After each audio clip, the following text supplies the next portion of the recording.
El derecho a la libre expresión es un derecho fundamental y resguardado internacionalmente, pero también es un derecho en disputa y en redefinición constante. O al menos es el planteamiento inicial de la entrevista realizada a Catalina Botero en el canal de YouTube de Charlas con Charlie, esta entrevista titulada Libertad de expresión, plataformas y moderación de contenidos. Pero ¿por qué en disputa? Porque las redes sociales son el espacio más grande que tenemos para ser libres de expresarnos.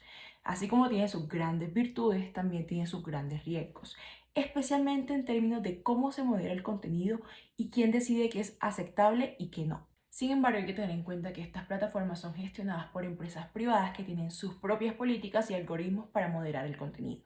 En esta paradoja hay dos puntos de vista, los que creen que hay que purificar Internet y los que no le ven problema porque piensan que es un mercado de opiniones.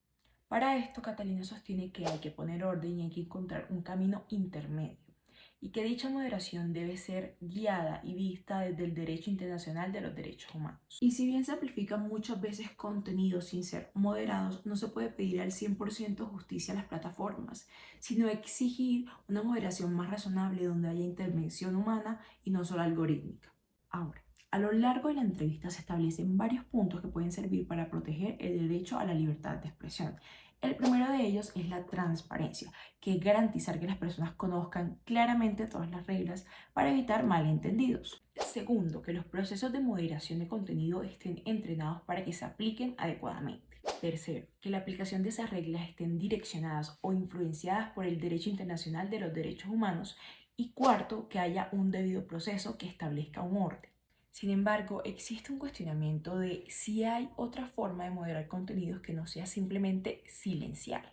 Y para esto es necesario saber que en caso de moderación de contenidos se debe adoptar o utilizar la medida que menos castigue el derecho a la libre expresión.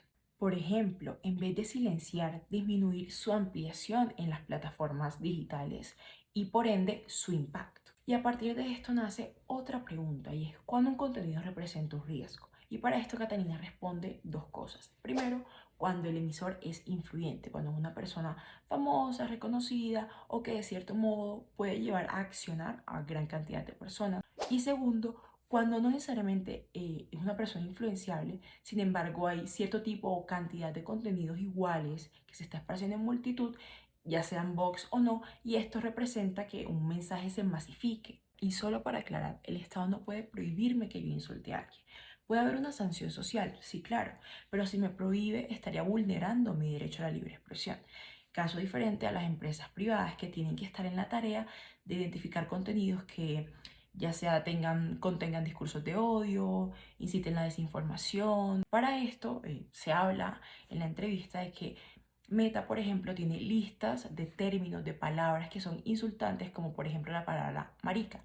¿Y esto con qué objetivo? Con el objetivo de lograr revisar cuáles son los contenidos que pueden ser insultantes y en el caso de serlo, silenciar o impedir que se silencie si se está usando esa palabra para dañar a alguien. Y claro que hay secciones para silenciar. Una de ellas es que si una persona utiliza la expresión o término insultante para denunciar a la persona que la está usando para dañar o cuando es de interés periodístico. Y luego se concluye con algo que yo también comparto y es que la importancia está en cuándo se modera, es decir, no esperar a que tenga escala y en el caso de que ya haya tenido una escala alta, pues moderar el contenido de acuerdo a la magnitud de ese actuar. Finalizando la entrevista se toca un tema súper importante que es la protección del anonimato, donde muchos creen que es necesario una autenticación de este.